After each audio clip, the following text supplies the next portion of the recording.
much more than just man and machine. It's the garage experience and the friendship groups that you create when you build the cars like these. You have to look at the disappointments and the heartbreaks and things like that as just more stories to be able to tell. There's no feeling that comes close to it. It's just fantastic. It doesn't happen very often, but when it does happen and everything is just perfect, it reminds you why you keep doing it. It is just awesome.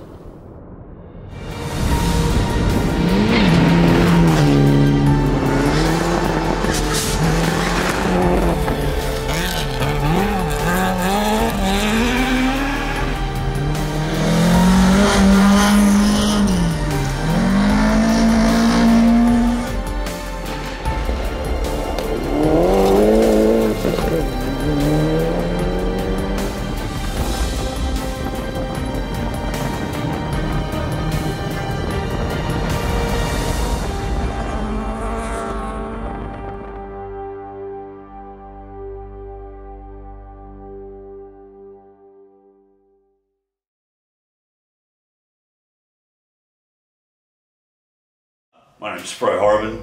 I compete in a Datsun 180B in the ACT Regional Rally Series, but I've competed in all sorts of competition, from the Australian Rally Championship down. My first involvement in the sport was as an official, as a lot of people are when they first start out. So just helping out, doing a control, doing road closures, and then one time someone said, hey, do you want to come and service? So I came and serviced and put some fuel in some cars. And then at some point in time someone said, hey, do you want to come and navigate for me? So I tried that out and thought that was pretty awesome.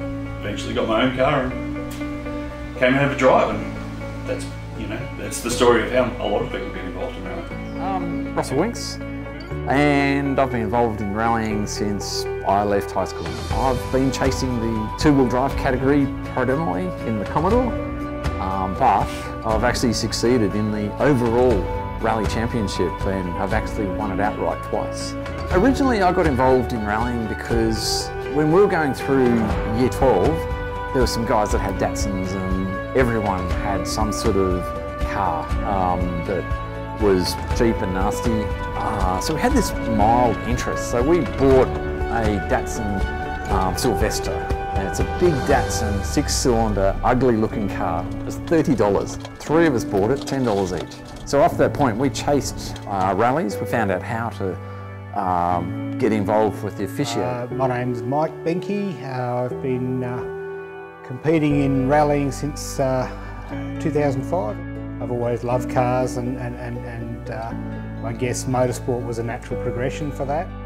Came across rallying sort of a little bit later on, probably the early 90s. I think I went to my first rally, which was Rally of Canberra back then, and watched Possum Bourne and Neil Bates sort of battling out for the Sander rally as it was then, and I think the first time I heard Possum come through the forest in the Legacy in 1992, that was enough for me. I think I was hooked as soon as I heard the car. There is no other feeling like being in a rally car and getting to the end of the stage and having thought to yourself, that was 35 kilometres, and it felt like it was 3 seconds, because it was just so fantastic, the whole stage.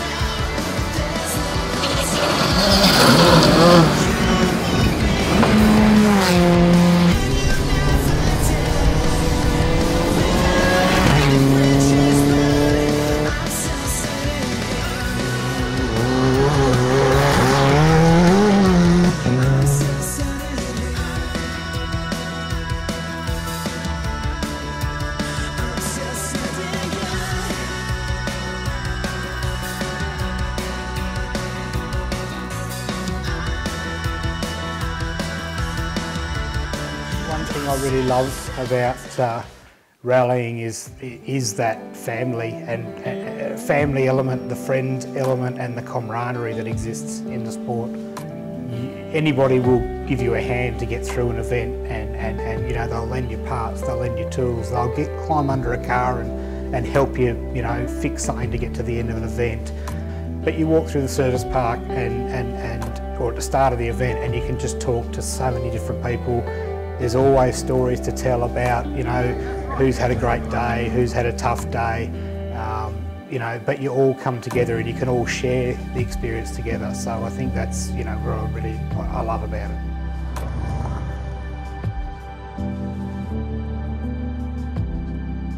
And I can just remember the time when, you know, I just finished building this car.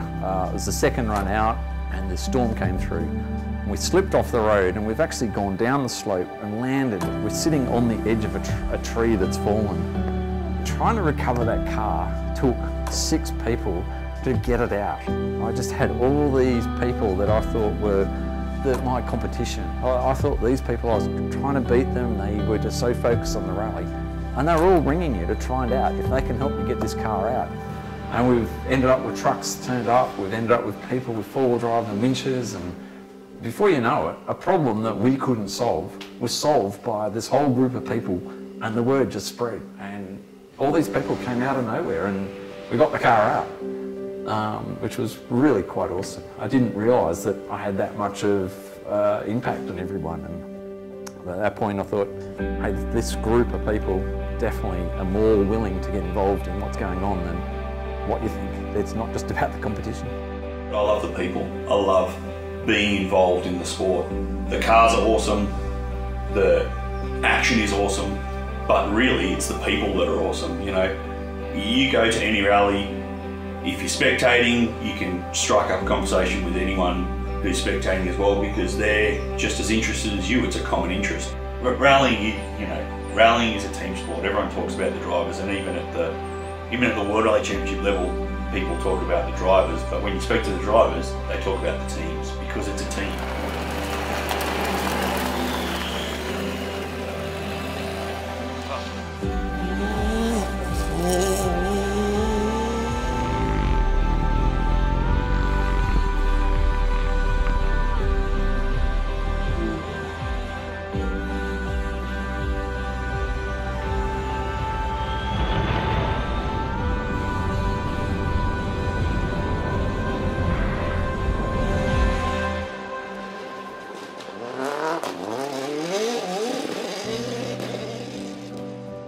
Probably the low points that I've had have been monumental ones. So the 2 big low points that I have had have been 2 times where I've taken a car home pretty much in a box trailer. So, you know, those low points when you stand there and you go, this car is destroyed, and to be honest, the only person that you can blame is yourself, because you have the support of the people around you. They encourage you to get back on the horse, and to be honest, you know, it's such a part of my life now. I couldn't imagine not being rallying. Probably the big low point was the first year I did the Hyundai Excel series, and we rode that car off into a tree. It absolutely destroyed a roll cage, and everything was bent. Everything was bent. And so we brought that car back here. We literally hitched it up to a post outside of the shed here and dragged it off the trailer. And it was one of those things, like it was a terrible low point.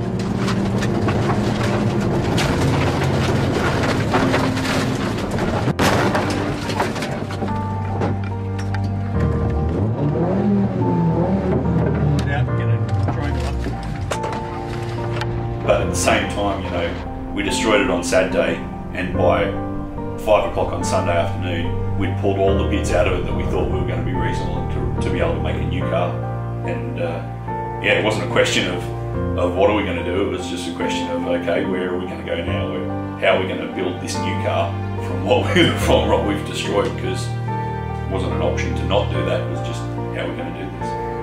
There's a point where when you're racing, you're going down a dirt road, you've never seen it before, and we've gone across a crest. We've pace noted it, we've actually worked out what we thought was the right speed for that event, and we went across the crest, and as we crested the hill, we realised that the car is not going to be settled enough before we actually turn into the next corner, and the wheels started just slipping over the rocks.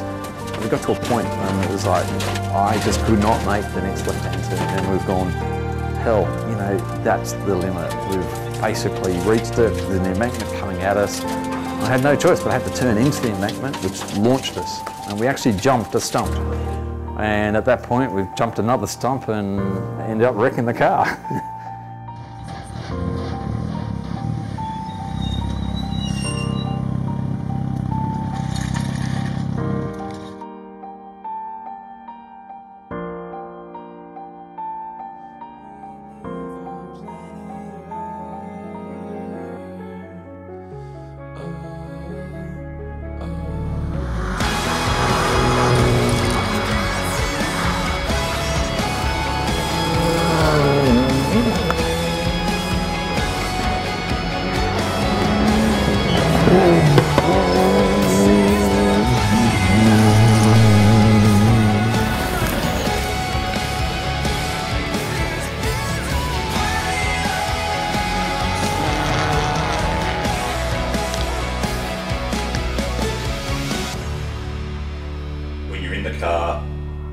The team is working, you're getting the right calls from the co-driver at just the right time.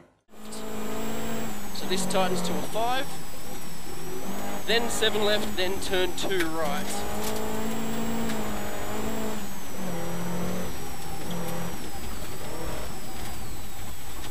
Then 7 left into 3 right. It's going in without you having to concentrate on it. The car's working nicely, the road feels beautiful, all those things. There's no feeling that comes close to it. It is just fantastic. So yeah, when that happens, it doesn't happen very often, but when it does happen and everything is just perfect, it reminds you why you keep doing it. It is just awesome.